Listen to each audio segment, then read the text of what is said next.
Podríamos dividir los problemas de salud en dos tipos, los evidentes y los poco evidentes. Un problema de salud evidente es un infarto, un accidente de tráfico o una infección respiratoria. Cuando ocurren causan mucho sufrimiento, pero te das cuenta enseguida. Pero después hay otro tipo de problema de salud que avanza sigilosamente, que produce daños y que produce también cambios en tu cuerpo, pero la clave está en que no te das cuenta. Y como no te das cuenta, continúas haciendo lo que siempre has estado haciendo, hasta que es demasiado tarde y el problema sigiloso empieza a hacer ruido. De todos los problemas sigilosos de salud que existen, hay uno que sobresale por encima de todos por lo frecuente que es, y es la resistencia a la insulina, la prediabetes o la intolerancia a los carbohidratos, que en este vídeo vamos a mencionar de forma indistinta. Se trata de una amenaza escondida cada vez más frecuente. Además, no es fácil de diagnosticar, produce daños en todos tus órganos y sistemas. Fijaos en estas cifras: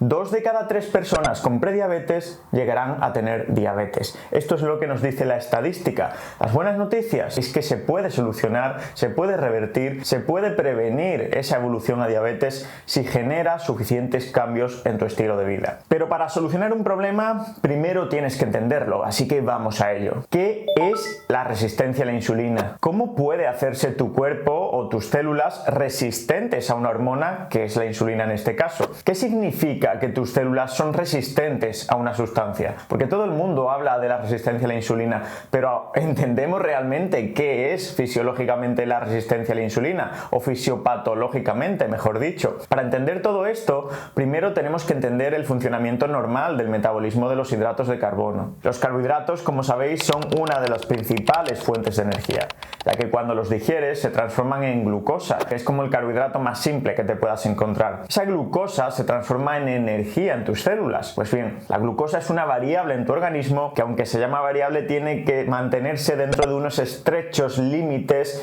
constantes de normalidad, que en la mayoría de personas van de entre unos 70 miligramos de decilitro a unos 100 miligramos de decilitro. En este margen se tiene que mantener la glucosa. Esto significa que cuando la glucemia cae por debajo o se eleva por encima de estas cifras, tu cuerpo pone en marcha mecanismos, hormonas y procesos para que la glucosa vuelva a su zona de confort, a su rango habitual. Queremos la glucosa aquí, ni arriba ni abajo. Y esto es así simplemente porque para mantener la homeostasis, palabra que siempre mencionamos, el equilibrio del medio interno, necesitamos niveles de glucosa estables. No podemos tener niveles de glucosa en 300 miligramos de decilitro para mantener la homeostasis, ni tampoco en 50 miligramos de decilitro. Si no hay glucosa, las células mueren, especialmente ciertos tipos de células. Pero es que si hay demasiada glucosa, las células se dañan, porque la glucosa a ciertas concentraciones es tóxica en el organismo. Se pega a las proteínas, dificulta los procesos celulares, aumenta el estrés oxidativo. Y ahora que ya has entendido esto, tienes que entender qué significa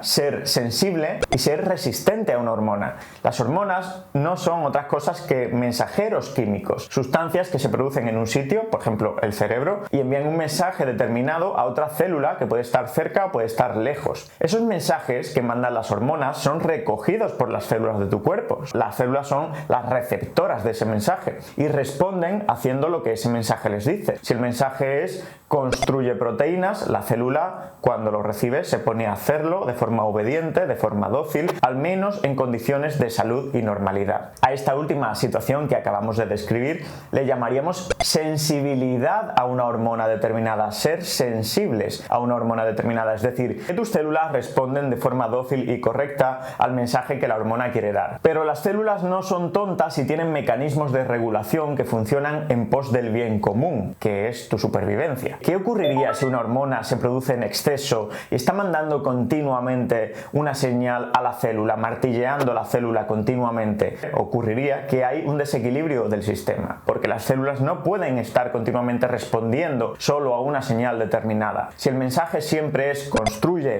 crece, acumula grasa, construye proteínas, sintetiza proteínas, la célula no puede funcionar bien, se vuelve loca, porque necesita cierta intermitencia, necesita cierto descanso en esa construcción producción. Necesita activar mecanismos de reparación celular, de mantenimiento de la calidad de sus proteínas, y todo eso necesita otro tipo de señalización que no es insulina. Entonces, ¿cómo pueden defenderse tus células de esta situación tan desequilibrada, tan anómala? Pues muy fácil. Las células dicen: ah, sí, me estás continuamente mandando el mismo mensaje, pesada, pues entonces me hago resistente a tu acción. Y ahí es donde empieza la resistencia a la insulina. ¿Significa esto que ya no les va a hacer ningún tipo de caso las células a la insulina? No, pero les va a hacer menos caso. Es decir, si antes las células respondían siempre que la insulina llamaba a la puerta, que sería algo así como la membrana celular de la célula, ahora responden una de cada 10 veces, o una de cada 100 veces, o una de cada 1000 veces. Depende de cuánta resistencia a la insulina tenga, porque ya hablaremos de esto, pero la resistencia a la insulina no es bimodal, algo de sí o no, algo de todo o nada, de blanco o negro, sino que es un continuo. Entonces, Borja, ya está, aquí se acaba el problema,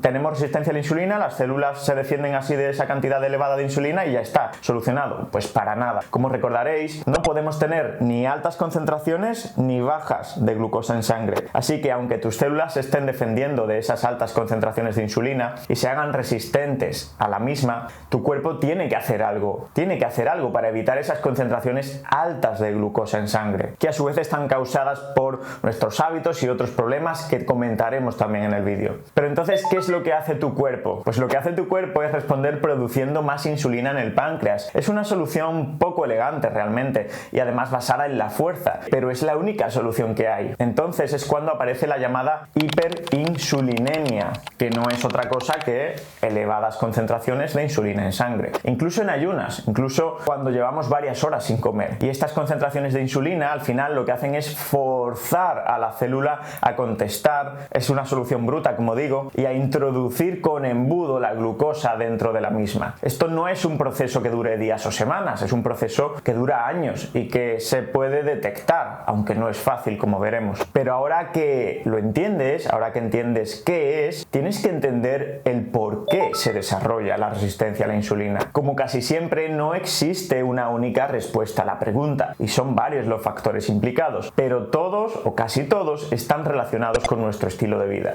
Por ejemplo, nuestro patrón de ingesta ha cambiado muchísimo en pocos años y ahora comemos, si no constantemente, cada 2 o 3 horas máximo. La frecuencia de comidas es muy elevada y además la frecuencia de alimentos, productos que son bastante negativos. Recordad que no solo la glucosa eleva la insulina, sino también la proteína, por ejemplo, y también obviamente la combinación de carbohidratos y proteína o de grasa y carbohidratos. Es decir, salvo que lo que comas sea un aguacate solo o aceite de oliva solo o un pegote de mantequilla, que no suele ser el caso, cada vez que comes estimulas la producción de insulina. Resumen, no tienes que comerte una magdalena para poner a trabajar a tu páncreas, y esta estimulación de la producción de insulina continuamente a lo largo del día pues es un factor implicado en la resistencia a la insulina. Obviamente importa muchísimo lo que comes y no es lo mismo que te comas una zanahoria cada hora y media a que te comas una magdalena, esto es obvio, pero el patrón de ingesta habitual también tiene mucho que ver. Por otra parte, existen sustancias que facilitan la resistencia a la insulina directamente y que están presentes en algunos alimentos ultraprocesados de nuestra dieta, como ciertos ácidos grasos. También se han relacionado ciertas moléculas que conocemos como disruptores endocrinos en nuestro ambiente con la aparición de resistencia a la insulina. Por supuesto, los alimentos presentes en nuestra dieta con una gran carga glucémica, mucha cantidad de carbohidratos, sobre todo refinados, también tienen que ver. Sobre todo porque estos alimentos generan picos de glucemia en sangre muy acentuados, y a mayor sea el pico de glucemia, más cantidad de insulina se produce. Por lo tanto, deberás evitar que tu perfil glucémico sea como el monte Everest, mejor que sea un valle menos acentuado. Y eso se consigue pues comiendo productos saludables, alimentos saludables, no comiendo ultraprocesados. Y el punto fundamental, o uno de los más importantes, porque la glucosa no tiene dónde ir, ya que somos sedentarios y los principales almacenes de la glucosa son el músculo y el hígado, y estos están cerrados o no disponibles si eres sedentario. A una persona que entrene de forma regular y a buena intensidad le es realmente muy difícil desarrollar prediabetes o resistencia a la insulina, incluso con una dieta deficiente,